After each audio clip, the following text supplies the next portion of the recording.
Hello et bonsoir. I'm Catherine Spencer-Ross, President of Heritage Ottawa and Chair of our Lecture Series Committee. Welcome to the first lecture of the 2022-2023 lecture series on this last evening of summer. Tonight we are continuing our exploration of the Alexandra Bridge. This is the third in our series of lectures on the bridge. As many of you know, the federal government has determined that the Alexandra Bridge has come to the end of its lifespan and needs to be replaced in about 10 years. To launch our discussion of the bridge, in September 2021, David Jeans brought us the history of the bridge, while John Svonar looked at the role bridges play in our collective consciousness. If you missed that lecture, I encourage you to look for it on the Heritage Ottawa website. In April 2022, Public Services and Procurement Canada shared the government's perspective and factors that led to the decision to demolish the bridge. We hope soon to be able to share a link to a bilingual version of the presentation. Tonight's lecture will look at the Alexandra Bridge from a sustainability perspective. Our speaker, Mark Brandt, will describe the urgent need for the building industry, governments, and all of us to change our status quo approaches in order to meet even our most modest greenhouse gas emissions targets, how that relates to the Alexandra Bridge, and the direct interconnections between heritage conservation and sustainability. As many of you know, Heritage Ottawa has joined with others to create the Alexandra Bridge Coalition, which hopes to convince the federal government to repurpose the existing bridge for active transportation. You can find out more about the Alexandra Bridge Coalition on the Heritage Ottawa website. I also invite you to keep watching our website for updates on the Alexandra Bridge and other advocacy issues. Before we get to tonight's lecture, I have a few housekeeping items. If you have technical problems at any time during the event, please let us know via the Q&A tool at the bottom of your screen. If that doesn't work, please email info@heritageottawa.org. At the end of the lecture, you will have an opportunity to ask questions once the speaker has finished his presentation. Please submit your questions via the Q&A function. Feel free to ask your questions in the official language of your choice. Our lecture series is made possible through the generosity of our sponsor, Andrix Holdings, Inc., and Sandy Smallwood. Andrix has been a faithful sponsor of these free lectures, as well as of our Walks in Sun publications. We are also grateful for an operations grant from the City of Ottawa and a heritage grant from the province of Ontario. I'd also like to thank those of you who have made donations to Heritage Ottawa and encourage this very concrete form of support. I encourage you to join Heritage Ottawa if you are not yet a member, and to make a financial contribution to the organization. Please visit our website for information. I'm now going to hand over to John Svonar, who will introduce our speaker and then moderate the Q&A session at the end before closing our event. John, as I mentioned above, was one of the speakers at our first lecture on the Alexandra Bridge last September. John is a Heritage Ottawa board member.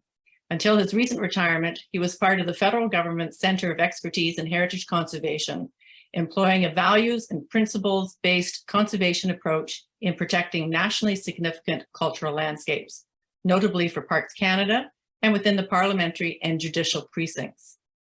John serves as the Canadian voting member with the ICOMOS IFLA International Scientific Committee for Cultural Landscapes. He was elected to the Canadian Society of Landscape Architecture's College of Fellows in 2014. Since his arrival in Ottawa from Thunder Bay and Winnipeg, John has been infatuated with the Alexandra Bridge, a fitting host for this evening. John, over to you.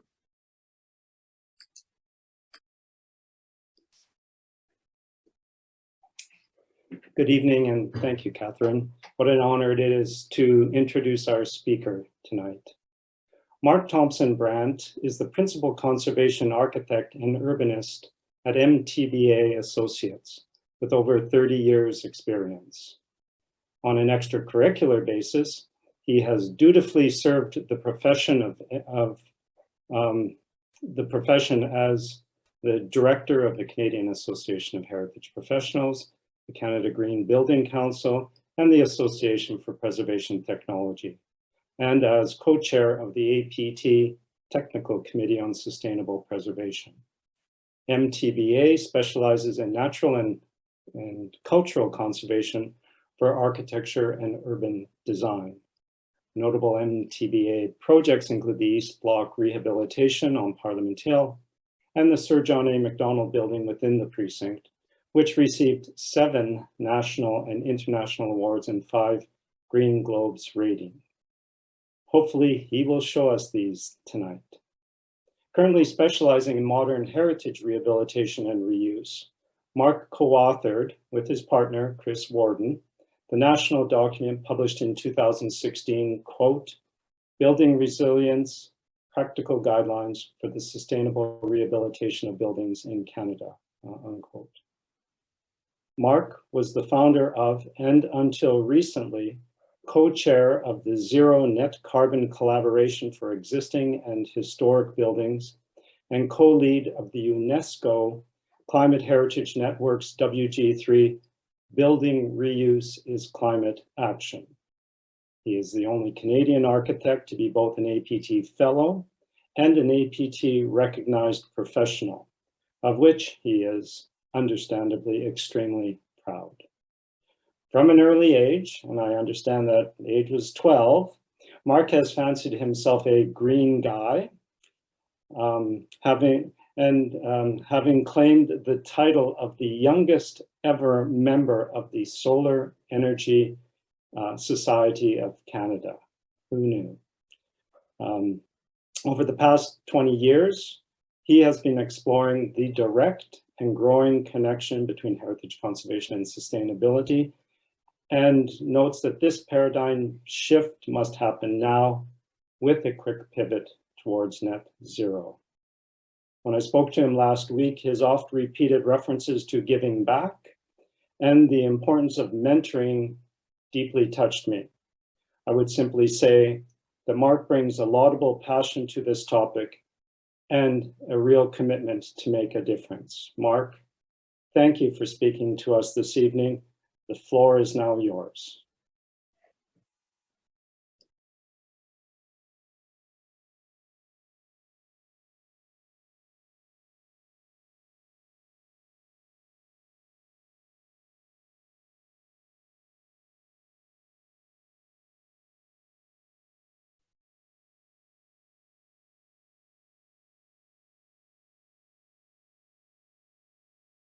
Thank you very much, John.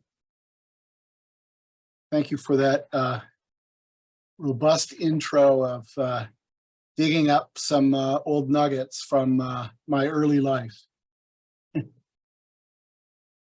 Thank you very much to Heritage Ottawa for asking me to present on this important topic tonight, and I'm honored to do this. I hope you'll all enjoy.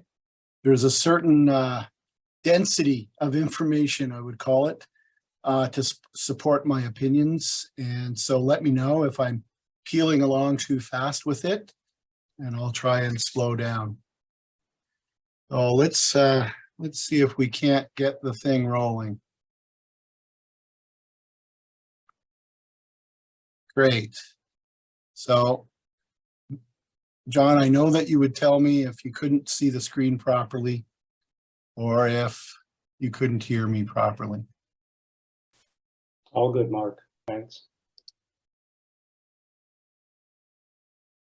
As John mentioned, and Catherine mentioned, this being part of a series on the Alexandra Bridge, I wanted to engender some context before we start. 2 types of context. First of all, the lecture series context, and that is that I did not attend 2 previous lectures on the bridge, unfortunately, and I'm very disappointed to have missed them. And I only saw the slides, so I have just a cursory knowledge of their content. From that, I gathered there was excellent work in preparing for both, and they were certainly most worthwhile for those of you who did attend. The physical context is here in this view, taken from my kayak a few years ago. As you can see, the bridge is part of an iconic cultural and natural landscape that defines the national capital. Tonight's talk, or I like to call it fireside chat, actually, is less about that, the iconic cultural heritage landscape, although that's very important and it will be mentioned. And it's more about the choice between rehabilitation versus replacement of the bridge. To be clear, either option is entirely possible. The differences are in the costs, and not just construction costs, as the owners have already estimated, but all the many other costs that may not have been taken fully into account. So with that, let's look at our roadmap for the next hour or so. It's a pretty full agenda, so I will move relatively quickly through all the points, or I call them chapters, in this little journey or book. These will build, as we go through them, we'll build the support structure for the key thesis at the end, which is being revealed tonight for the first time regarding the savings of the saving of the bridge. You'll understand that little mystery by the end, and hopefully it'll all come together for you at the conclusion of the talk after these points are made. And after these points support employing a better examination of the infrastructure and the many variables that should go into a decision on a massive structure like this, regardless of its great historic value, which we know is high. Of those many variables, we're focusing on, at this time of climate emergency, the environmental ones. Heritage and sustainability are interconnected. Natural and cultural conservation have the same roots and the same approach. Preserve that which we value.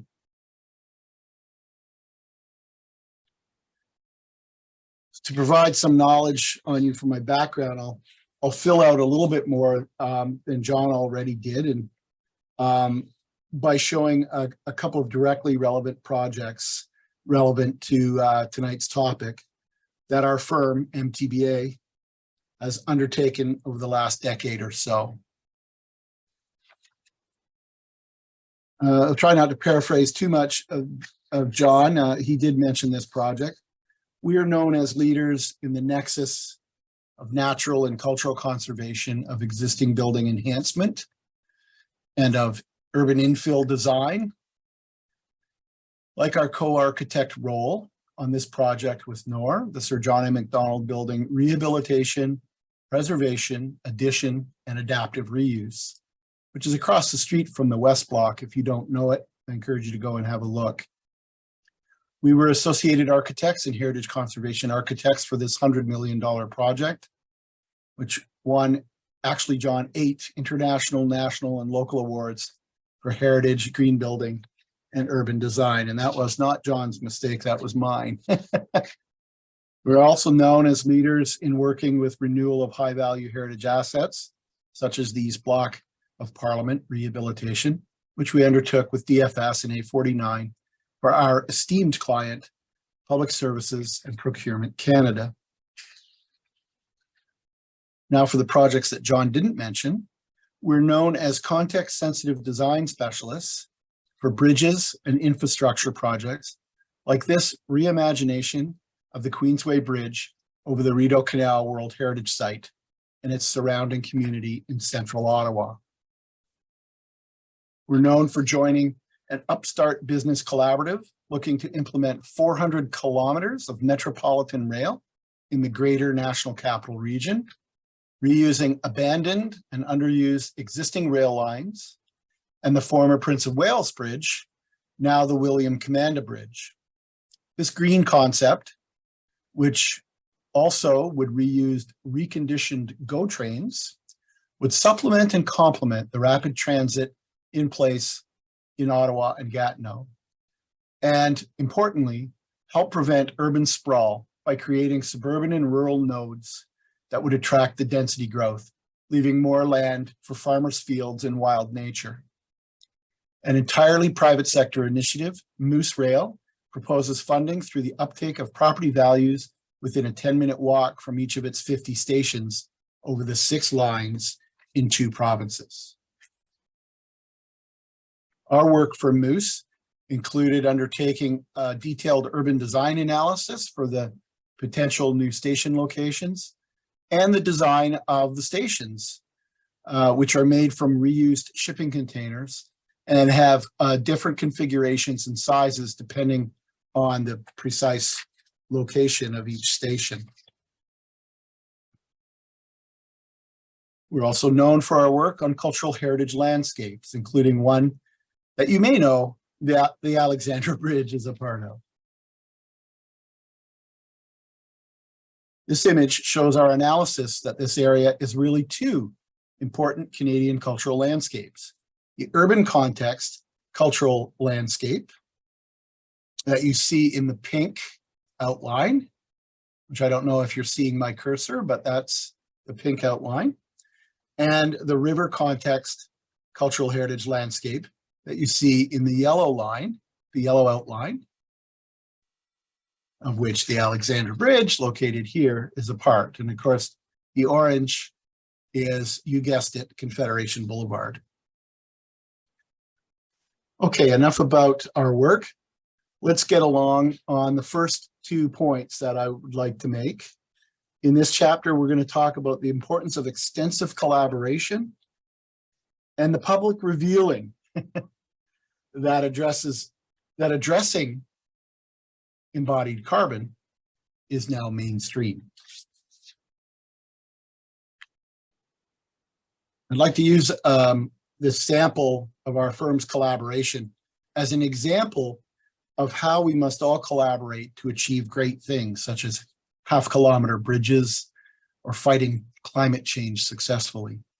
We collaborate extensively with all of these organizations in our work and our volunteer efforts. For example, many of you are familiar with the Association for Preservation Technology International, or APT, now in its 52nd year and with 21 chapters around the world. It started in Quebec, and Canadian and US interests ran it for many years, and it's now gone international. It continues to be a leading technical organization sharing knowledge to ensure that our built heritage is appropriately cared for. The APT Technical Committee on Sustainable Preservation was formed in 2004 to provide an arena for discussion, review, and information sharing. It aims to educate APT members on the relationship between historic preservation and environmental sustainability. This idea was novel 20 years ago, but hard work by our committee has this positioned as common acceptance now. These are some of the entities that all our collaboration has snowballed into further collaborations with, and this has enriched our experience and expertise. What's the lesson learned? Collaborate. Whether it is initiatives that help you with your work or just for civil society improvements, like, say, a bridge. The ZNCC is a strategic alliance committed to championing the responsible reuse of existing and historic places towards zero net carbon future.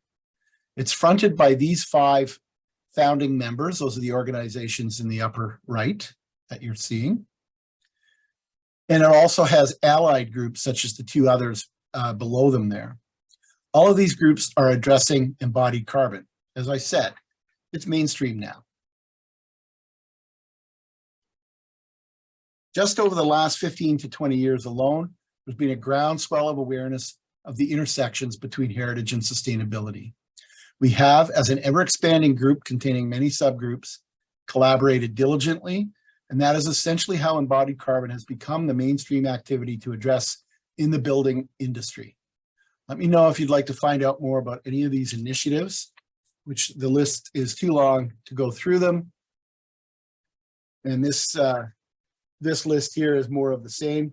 It's across North America, in fact, that we have engendered professional development for the building industry and the conservation community in this field of endeavor. Okay, next chapter. This notion is that conservation and reuse are actually climate action. This is a universe of discussion, and I'll just keep it simple. Let's start here. When we reuse household items or clothing or cars, or even recycle cans, bottles, newspapers, we're saving carbon emissions. Why don't we normally do the same for buildings and infrastructure? Because in fact, the preservation of the environment and the preservation of our cultural heritage have not only been linked forever, but conservation was green long before it was cool and long before it became a climate crisis. The collective impact of the built environment is now more critical than ever as we all unite to limit global warming to 1.5 degrees centigrade above pre-industrial levels. Carbon has become the coin of the realm in the sense that the most critical environmental impact to our survivability is our collective greenhouse gas emissions. Careful and holistic consideration of the environmental impacts of material production, sourcing, construction processes, and operational energy are key to both costing and minimizing the carbon footprint of our buildings and infrastructure today, as our technologies have been developed to significantly reduce operational emissions. It's embodied emissions that have now shown to be the most important key to overcoming this crisis, and a key to decision-making for an old bridge that forms a significant element in our nation's most cherished cultural landscape. This presentation tonight will demonstrate the sustainability benefits of the large-scale reuse project for the historic Alexandra Bridge, and aims to inspire you to advocate for the importance of feasible building and infrastructure reuse to actually become the norm. And we'll be talking a lot more about operational and embodied carbon. But first, before we go there, let's take a broader outlook to that of policy. As you know, all governments develop policies to frame their objectives and goals. Here we see, for example, the United Nations setting out Global Sustainable Development Goals, known as SDGs, that set a framework for all countries to follow. This is, here on your screen, is SDG 11, Sustainable Cities and Communities. It speaks to sustainable transport systems, protecting natural and cultural heritage, and reducing adverse environmental impact, including air quality and waste management. Sounds directly related to the question of the future of a certain bridge in Ottawa-Gatineau. Canada then picks up on the UN SDGs framework by having several related policies, including a greening government strategy, which is to help fight climate change and getting all federal assets and operations to net zero emissions by 2050. The focus areas of the strategy that most relates to the Alexandra Bridge asset that the federal government owns are mobility, or promoting lower carbon travel, and procurement, promoting net zero, circular economy, green procurement, including low carbon building materials. And finally, this shaped into the Sustainable Development Act, which lays out key strategy in the period 2022 to 2026. That would be, if you're counting at home, that would be now.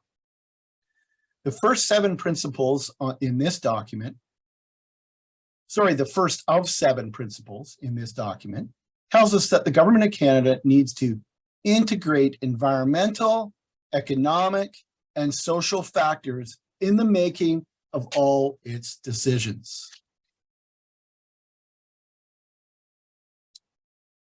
But the current approach, as best as we can make out, only looks at economic, not truly environmental or social factors when evaluating options for the bridge project.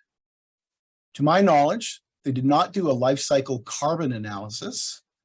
They only did a life cycle cost analysis. Just because the acronym is the same, it doesn't mean it's the same. Environmental, in the form of carbon analysis, appears to have been left out, at least from the information I have. So now, absent a responsible carbon analysis, let's just look at that cost analysis.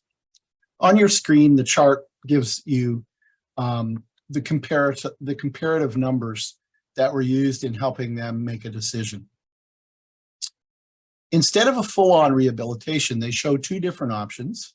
One that is they just keep maintaining the existing for the next 25 years, presumably repairing or replacing part by part over time.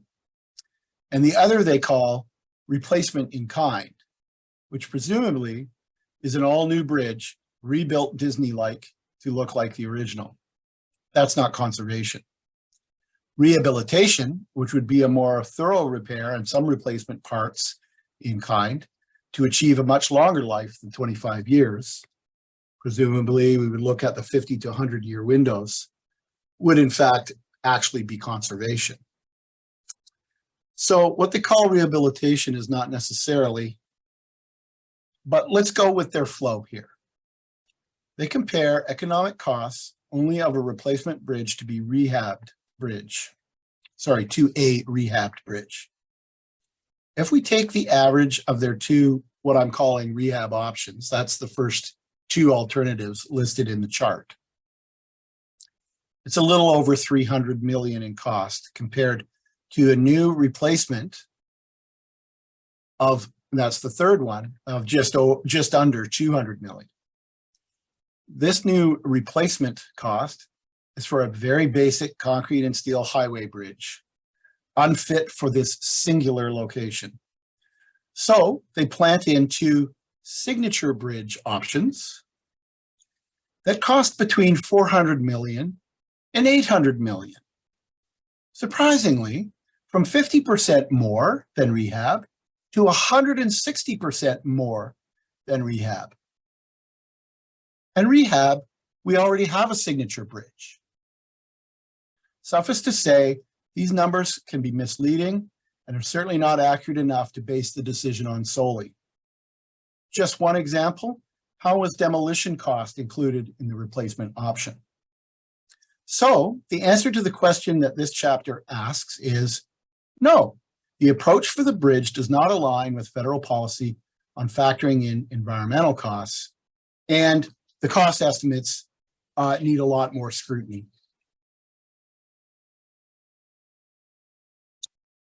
Okay, let's go to the course EC 101, I like to call it.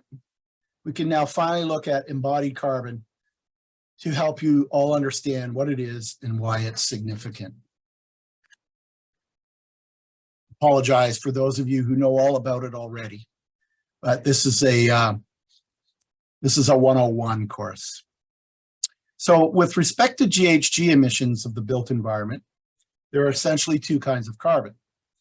Operational carbon that the building generates to heat and cool itself, to run power, to all its appliances and computers, et cetera, et cetera.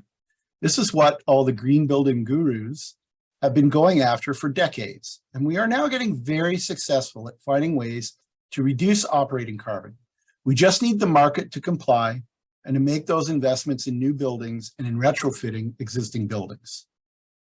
Next, there is embodied carbon, all the greenhouse gases that went into mining, manufacturing, transporting, and building the construction materials to make a building or a bridge, as well as the carbon to demolish it later in the life cycle, if that is what happened. But on our current trajectory, between now and 2060, the world's population will be doubling the amount of building floor space and infrastructure by building new. That is a lot of carbon. How is that going to help us with 1.5 degrees? Can we slow that down by reusing existing buildings and infrastructure more to take advantage of all that embodied carbon already spent and to increase what we call avoided carbon? We think the regeneration of the bridge will avoid a lot of carbon, and you'll find out how much more in a minute. So to recap, this illustrates all the factors that contribute to embodied carbon in buildings and infrastructure. It also shows how operational carbon only happens during the building's useful life. So that's the red in the towards the middle there is only the only time during that the building is there and is functioning. For something like bridge infrastructure, it's almost all embodied carbon, as they usually have little to no operations. They just sit there. Very useful, but they're just sitting there. So this chart is also about buildings, but the principles apply to infrastructure like bridges. Existing and historic buildings and infrastructure have that 28% operational, that's the light blue in the upper right, plus the 11% embodied carbon, that's the right side of the gold color, for a total of 39% of total carbon emissions directly related to the built environment. This is generally accepted for the global situation. However, as Architecture 2030 has pointed out, that's for the core and shell of buildings. And in fact, if we look at interior building materials, infrastructure building materials, etc., that adds another 10%. So make that half the carbon in our world comes from existing buildings and infrastructure globally. Plus, if you're just looking at big cities alone, that percentage goes up to 75% or more. Clearly, existing and historic buildings and infrastructure, items that have long-term usefulness, are a winner to engage if you want to win the fight against greenhouse gas emissions then, right? But wait, there's more. As we have been and continue to develop the means for reducing our operational carbon, the embodied carbon is now accounting for more and more of the total carbon generated by the built environment. So much so that embodied carbon alone will be responsible for half the total carbon emissions in the built environment globally by 2050. And here's another way of showing it. And the lesson is clear. We need to address the embodied carbon, especially for existing structures that can be reused, to avoid repeating emissions that could be avoided. The unit of measure now universally used, especially for embodied carbon, is the global warming potential, or the GWP, in kilograms of CO2 emissions. Manufacturers are now making frantic efforts to lower the GWPs of their materials and products, as the world is now moving towards full transparency of GWP, just like we now have ingredients that lawfully must be listed on food products. So we'll have the same type of transparency for embodied carbon in the not too distant future. It's already entered in some large cities in the US. Now, to come full circle, and yes, the pun is intended, back to our earlier slide then, life cycle thinking is all part of the circular economy that is gaining acceptance worldwide. The output here is that embodied carbon is now fully known, calculatable, and solutions to reducing or eliminating it are becoming common in the built environment industries, disciplines, and professions. This is not some untried and risky business that we're talking about. It is mainstream, so governments and the private sector have no reason to fear it or ignore it. We now have the technologies and the knowledge to save the planet by drastically reducing or even eliminating carbon in the built environment. The will and the governing policies and building codes need to embrace this, plain and simple. Okay, now let's focus back on the rehabilitation of bridges again. Couple of case studies, if you will, mini case studies. So I think for this one, I'd like to say to you, dear friends, I'm thinking you may want to hear the following in the near future. And I'm quoting here, quote, "The rehabilitation of the bridge has renewed this iconic structure for new generations to enjoy, while providing a functional and enhanced component to the transportation network in the city's downtown cores. The bridge has not only met the future needs of the city, it has become an integral part of the community identity, a gateway to the past, and part of the shared heritage for all." Of course, you may be dreaming that one day you'll hear this about the Alexandra Bridge, but this passage was already spoken regarding another bridge that received the Award of Excellence at the 2020 Canadian Consulting Engineering Awards. So what you have on your screen is an 1875 view of the Blackfriars Bridge. It's a single span structure over the Thames River in downtown London, Ontario, my hometown.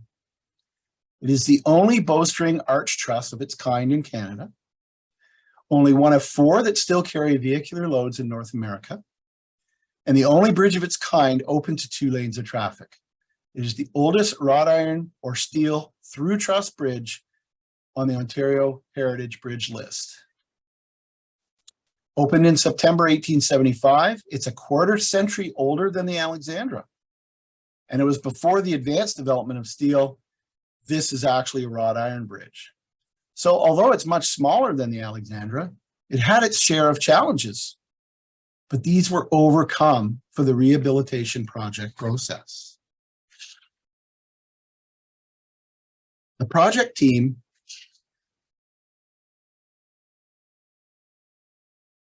undertook a detailed bridge inspection and structural evaluation in accordance with Section 14 of the Canadian Highway Bridge Design Code, with additional non-destructive testing, including things like ultrasonic thickness measurements, magnetic particle inspection, and laboratory analysis of chemical properties of the wrought iron.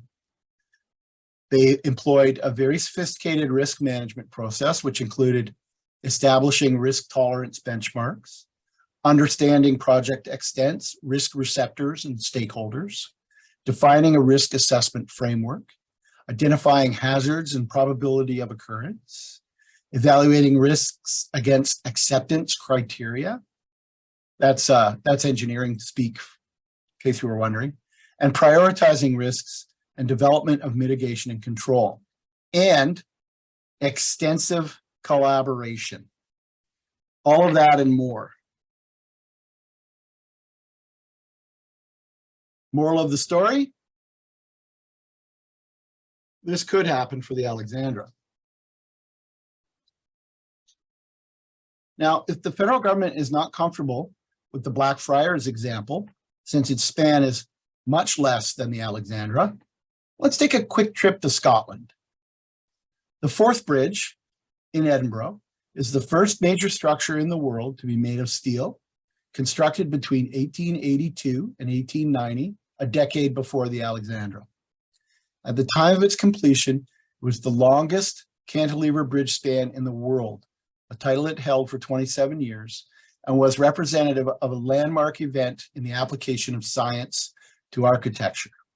To this day, it maintains its historic use as an essential transport link with a double railway track and has been a UNESCO World Heritage Site since 2015. Similar to the Alexandra Bridge, it is a cantilever bridge, but it is 5 times as long.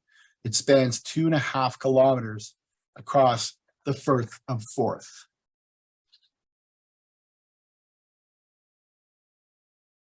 Since its construction, it has required continuous upkeep, but fell into poor condition after maintenance was reduced to only small-scale patchwork in the 70s, leading to issues of exposed steel, serious corrosion, flaking paint, and other problems.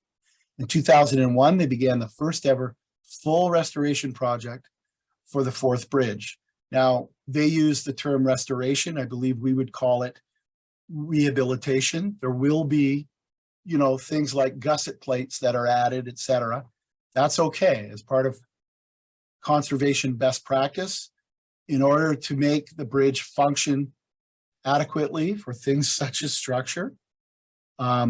Conservation guidelines tell us, standards and guidelines tell us that we can do that. There's a certain way of doing it well.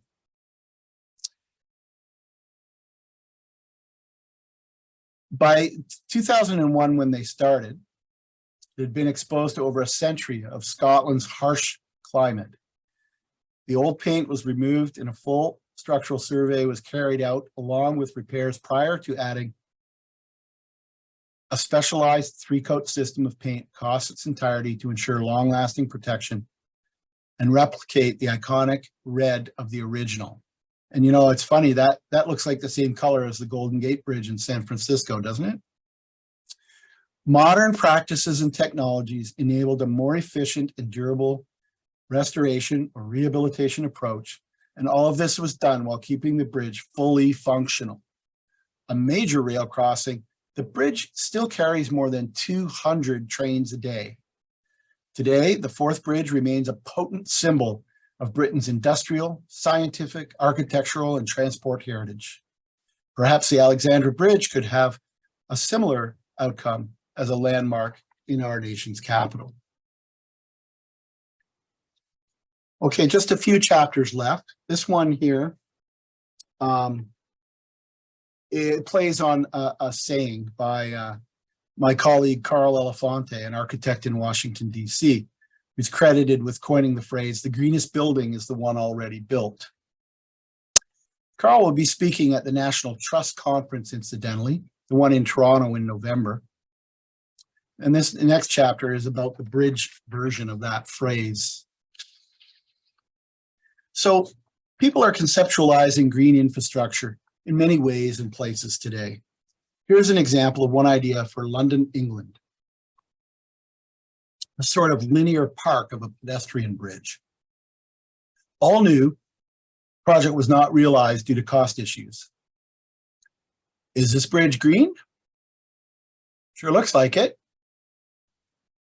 Well, a few trees help, but what was the embodied carbon of all that concrete and steel, and how many years would it take for those trees to offset that embodied carbon? This one is a wildlife overpass built in Banff National Park. Is this a green bridge? Well, I would ask the same question about the embodied carbon spent to have a few more trees by the superhighway of gas guzzlers. It is green if promoting biodiversity and fauna protection is green. But is it green from the sense of environmental responsibility when it comes to carbon reduction? I would say no. This example, probably many of you know, it's the High Line in New York, which takes an old elevated railway installed in the meat packing district many years ago. And instead of demolishing it for landfill, it was used to structure a new park in the sky for a neighborhood that could really use more green space. Is it green infrastructure? You bet. It reused the structure with some repair and rehab, avoided lots of carbon emissions, and even added lots of greenery in the plants and trees of its exquisite landscape. These little case studies are meant to enlighten you about greenwashing. Beware when someone drops the term, "It's green," and work it out logically as to whether it really is or not. Be sure to consider embodied carbon and the potential for reuse. So this notional chapter looks at other contexts surrounding the Alexandra Bridge to encourage a more holistic analysis. The fact is, if we want the bridge to satisfy our needs going forward, we need to look at the evolving transportation needs in the core of the capital.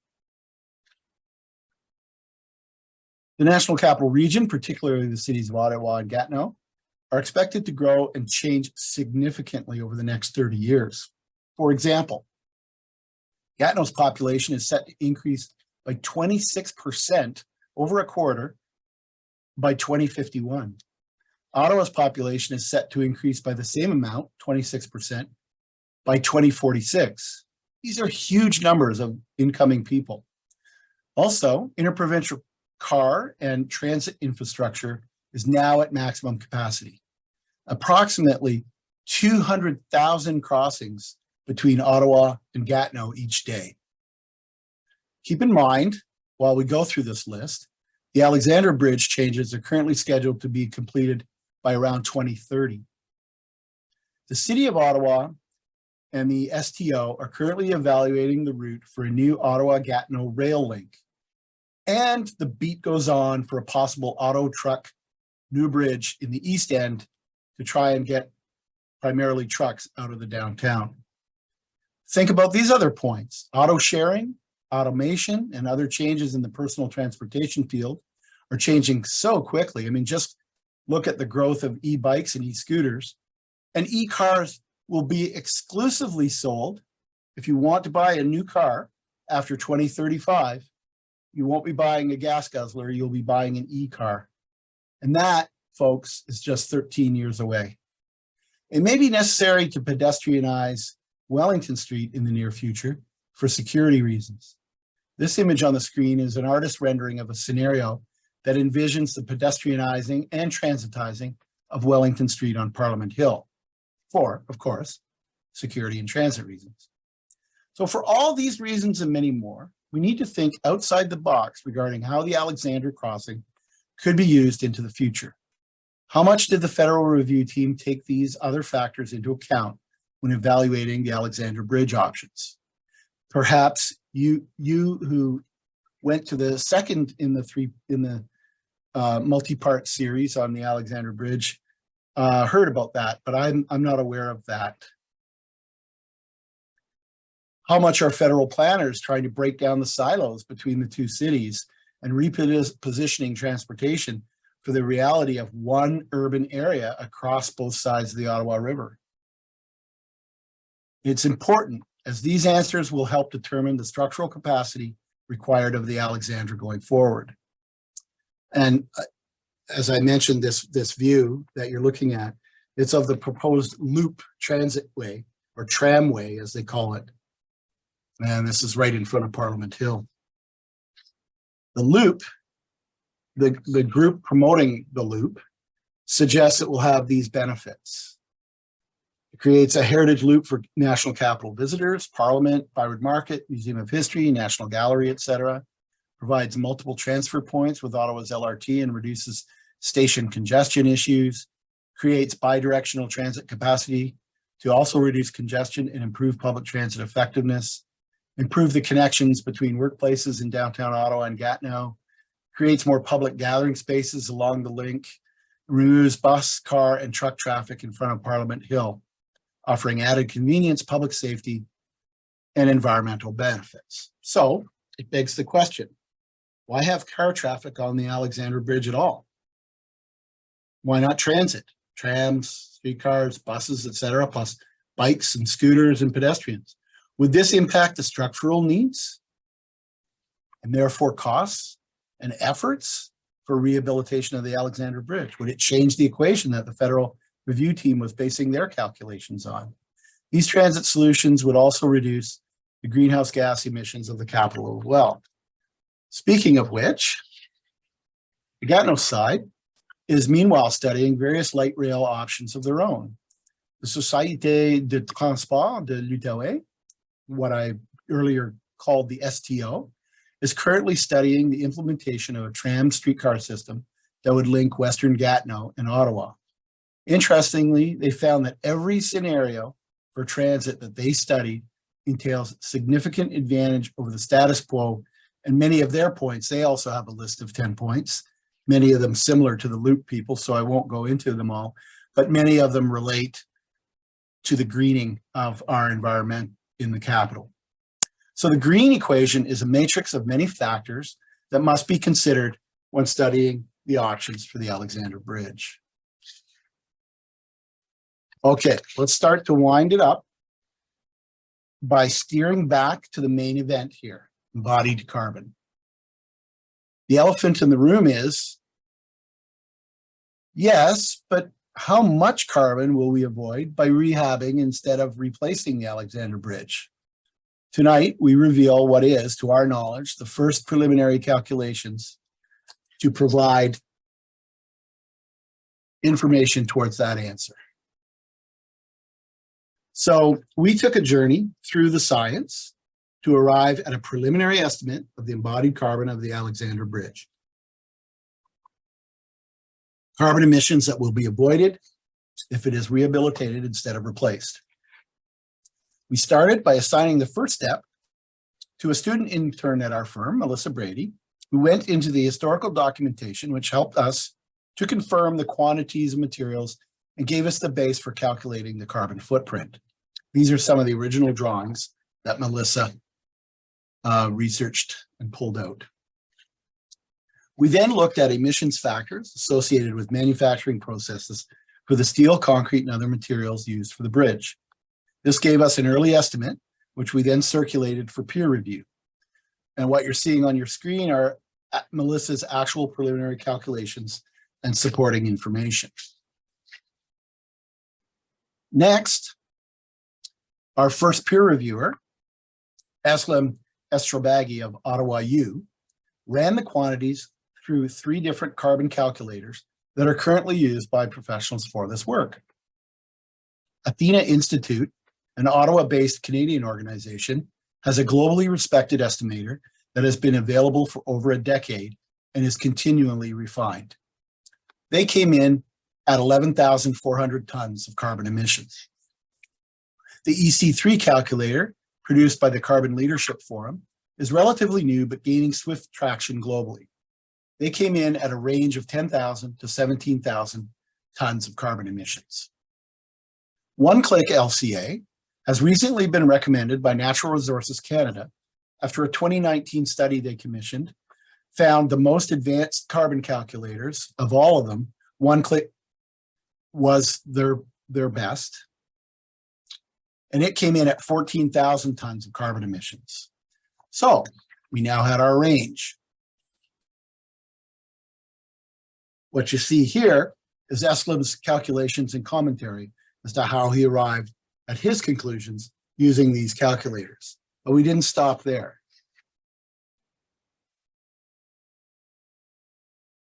The next peer reviewer was Michael Goodland of Carleton University and a colleague of ours working on Parliament Buildings rehabilitation. Michael's review then looked at some overarching questions, including comparison to other related technical publications, to encourage our researchers to go back to further verify on different levels.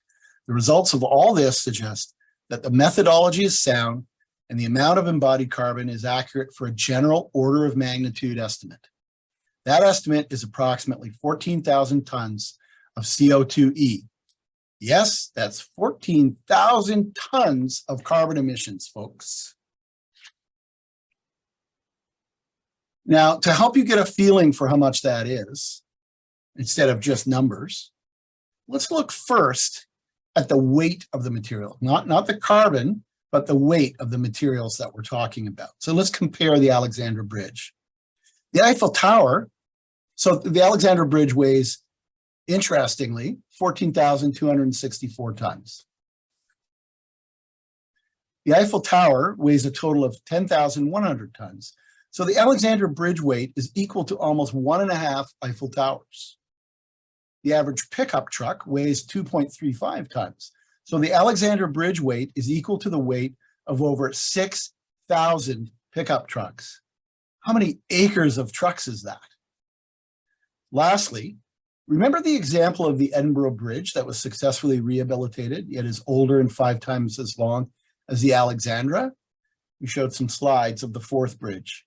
It weighs 53,000 tons, or about the weight of 3.7 Alexandra bridges, just so that you can get an idea of the weight of the bridge. Now let's look at the carbon savings and some equivalencies. Based on our peer-reviewed preliminary calculation of 14,000 tons of carbon emissions embodied in the Alexandra Bridge, rehabilitating the bridge instead of replacing it will save the equivalent in greenhouse gases as taking over 2,500 gas-fueled cars and light trucks permanently off the roads, or adding almost 1,300 acres of forest to absorb that carbon. 1,300 hectares, excuse me, that's a lot of forest. Or eliminating the burning of over 6 million liters of gasoline. Finally, in a recent study developed at University of Ottawa, they modeled installing 21,108 solar panels. That's a lot of solar panels over 31 buildings at the Ottawa U campus. The results show that the expected CO2 savings are 14,445 tons of CO2, tons of carbon, over the life cycle of the project, which is 25 years. This means that rehabilitating the Alexandra Bridge instead of building a new one, environmentally speaking, would be equivalent to the expected mitigation of the University of Ottawa solar panel project. That project is one of the most significant proposed panel projects on any academic campus in the world. And just to give you an idea of how many solar panels 21,108 is, you can see in the image on the right, there's a huge field of solar panels there. It stretches almost to the horizon. Guess what? That's about a tenth of 21,000 solar panels. That's about 210 solar panels. So, ladies and gentlemen, 14,000 tons of carbon emissions. Save it or spend it. You be the judge. Excuse me.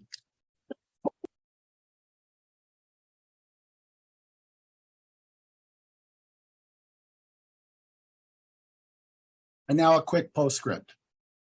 Earlier, we saw that government policy is that all decisions should take into account economic, environmental, and social impacts. We said that the Alexandra Bridge team, to our knowledge, really only looked at economic factors, and we showed how they missed a huge piece on environmental factors. Well, to our knowledge, they missed social factors as well. And new research indicates that there is a social cost to greenhouse gas. And in fact, many jurisdictions are already applying it. Let's take a brief look. This comes from the US Climate Alliance Guide to the Social Costs of Greenhouse Gas. That's the cover of their study. What they call SCGHG, the social cost of greenhouse gas. They say, how do we reduce our contributions to climate change? This guide helps to answer that question. Reducing greenhouse gas emissions will require a sea change of policy planning and implementation, analyzing decarbonization pathways to help establish the need for interventions in various sectors, and identifying policies capable of meeting that need, those needs. So this is what the guide does. I'm not going to read the whole introduction, but it is amazing what they've done, what they've managed to do here at the US Climate Alliance. And they asked the question, I asked the question, has the social cost of all the avoided carbon wasted by demolishing the Alexandra Bridge and building a new concrete and steel structure been taken into account by previous federal studies on the Alexandra Bridge? Now, some US states also use the SCGHG for information purposes in a simplified cost-benefit analysis to show how climate benefits help to justify clean energy transition and emissions reduction measures over the medium and long term.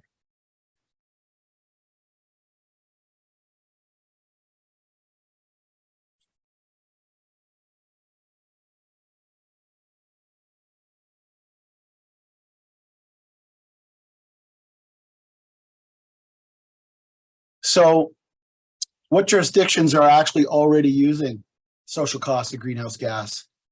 Well, California's scoping plan does that. In this scenario, they were looking at billions of dollars in social costs of carbon.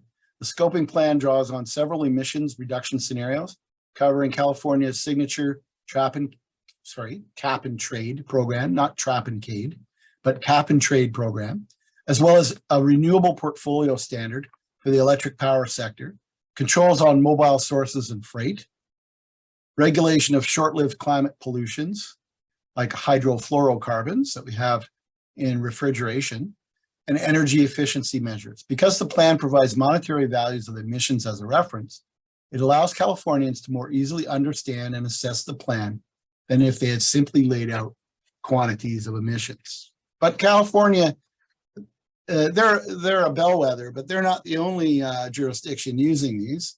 New Jersey is also using it.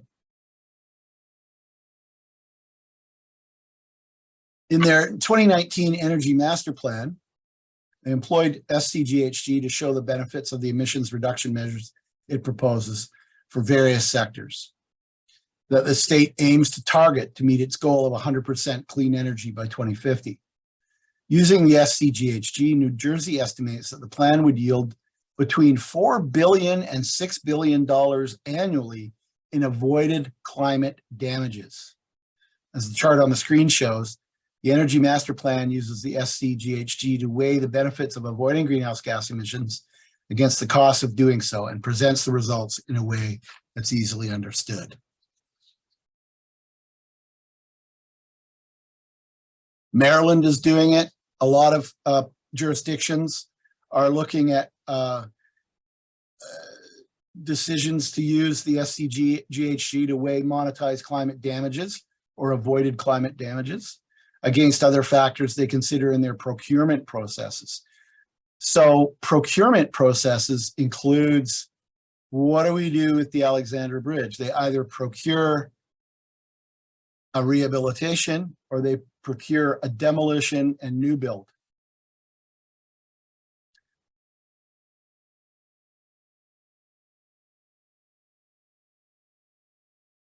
A wide range of actions, authorizations, and programs undertaken by government agencies trigger an obligation to conduct an environmental impact review or environmental assessment, EA, we call it in Ontario. Here on the screen is one that we worked on where the client failed to incorporate SCGHG into their cost-benefit analysis for comparing rehab versus new, and also did not use SCGHD in the EA. The SCGHG can help agencies easily compare environmental benefits and costs of different proposed projects or programs in the environmental impact review process. Indeed, US federal agencies have already used the SCGHG to disclose the climate impacts of a variety of actions in the context of environmental review, just like we do in all our jurisdictions across all provinces and territories in Canada.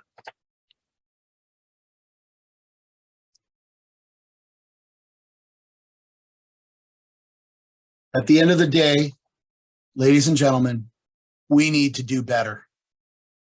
We have all the tools we need to understand and calculate embodied carbon. We just need the will to embrace rehabilitation over new construction in most instances for buildings, for landscapes, for infrastructure. We have the technologies and expertise to rehabilitate the Alexandra Bridge. And we know how to calculate the real costs of rehab versus replacement. Let's follow the science and the scientists. To quote Dr. David Suzuki, the climate crisis is upon us, but so are the solutions. Together, we can and will create a resilient, equitable, sustainable society. The future we want is within reach. And I guess this is the final PS, so we'll call it the PPS. This image is of the Kinsale Trestle Bridge on Vancouver Island. We cannot just leave it to government alone to work on this. Each of us has a role to play in encouraging the right policy development and enforcement, in encouraging the paradigm shift to the new approaches to infrastructure and the radical rethinking needed to achieve a post-pandemic global reset.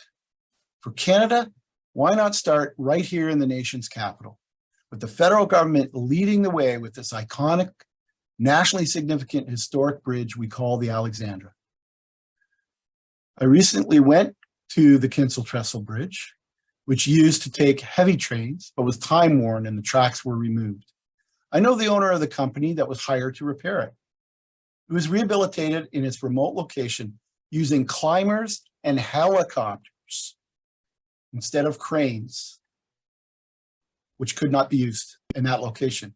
It's now part of a huge, long recreational trail and will live usefully for another 100 years. Vancouver Islanders love the Kinsale Trestle Bridge.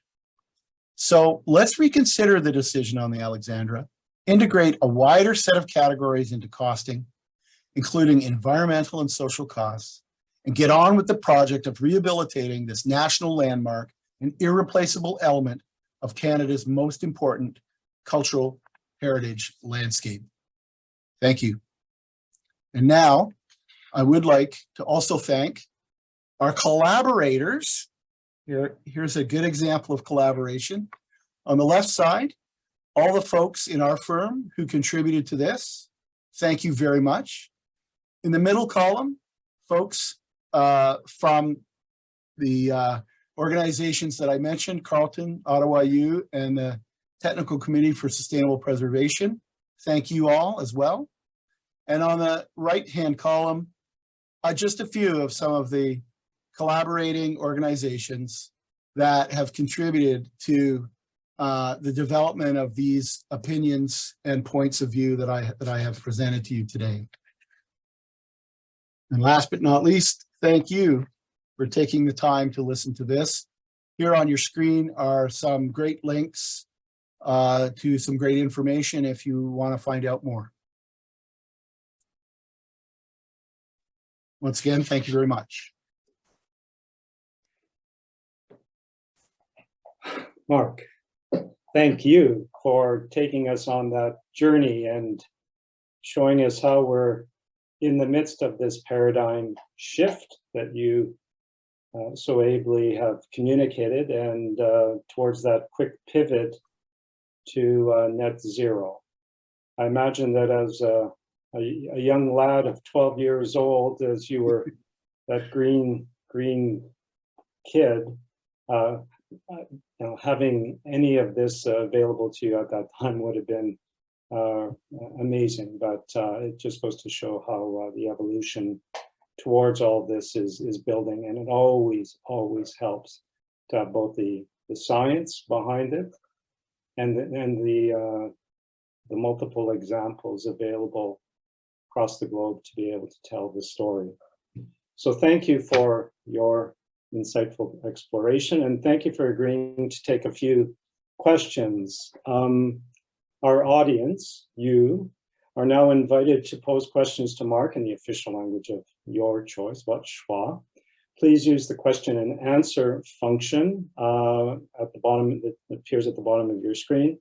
I will moderate the questions and for repetition and for length. Now, I know there's some points in the chat, but if people have questions, we can start with that. So first of all, another thank you. There'll probably be a myriad of those.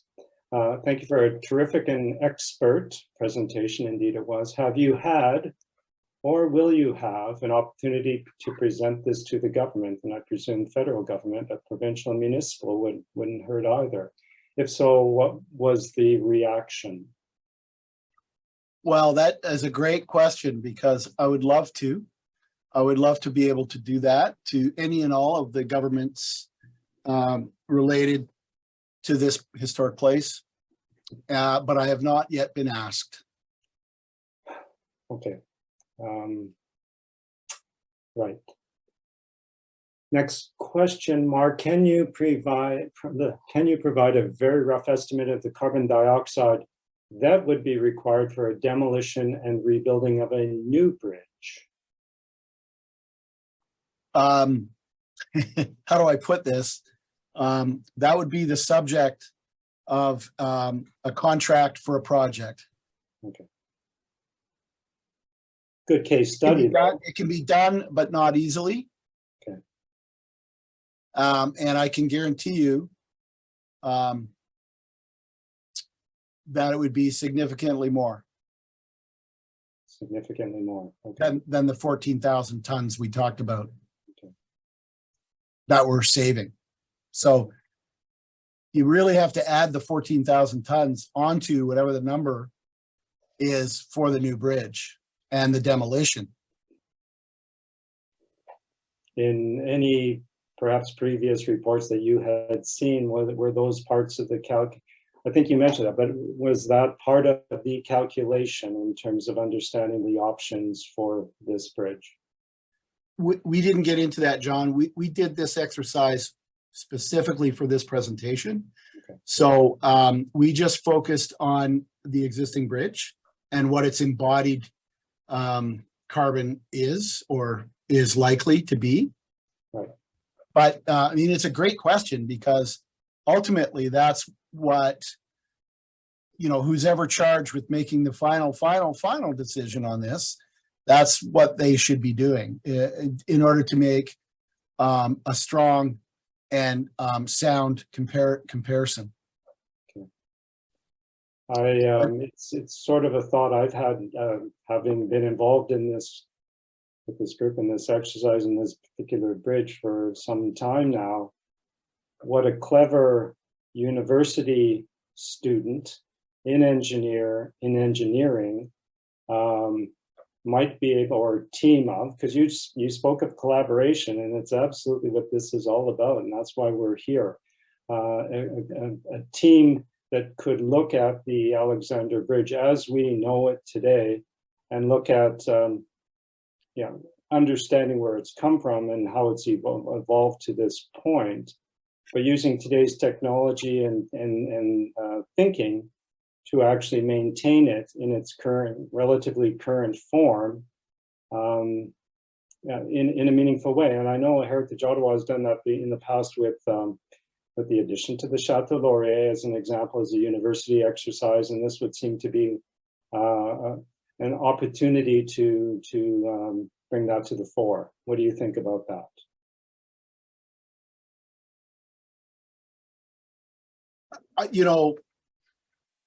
I would first prefer to make the presentation to the government, and allow them to start thinking about what it would take to develop this information further, because this is very preliminary. This is the start, and all carbon calculations, although they're now bona fide and sound, it's early in the life of that discipline, right? So I would think that what we really would like to do is make the presentation and then offer opportunities for inexpensive ways of getting more information, making this more robust of a comparison, which could then lead to an actual investment by the government in the specialists who do these calculations at a very high level. Okay, Mark. So the perhaps the penultimate question here, or maybe there's a third one just jumped in. Do you consider that Public Works has the technical capacity to carry out this type of broad analysis? I'm not sure if they do or not, but it would not be unusual for them to retain, there's many leading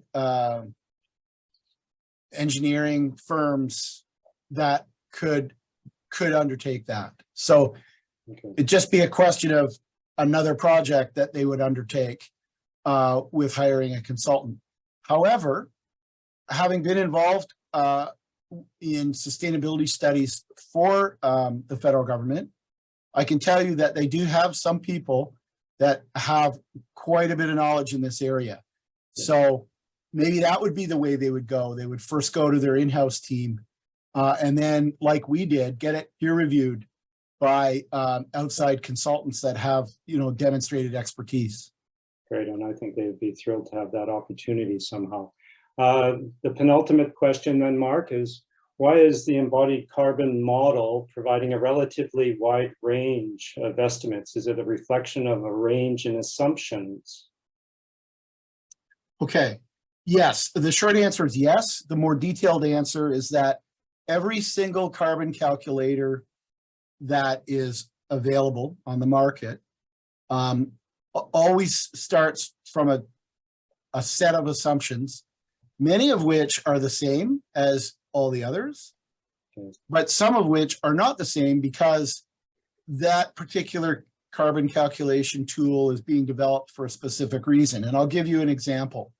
At the Zero Net Carbon Collaboration for existing and historic buildings, we sponsored and supported a group that out of the States, an architect in the Bay Area, an architect in the Boston area, and Architecture 2030, to start developing a calculator that would allow owners of campuses. So you think of Tunney's Pasture or Confederation Heights.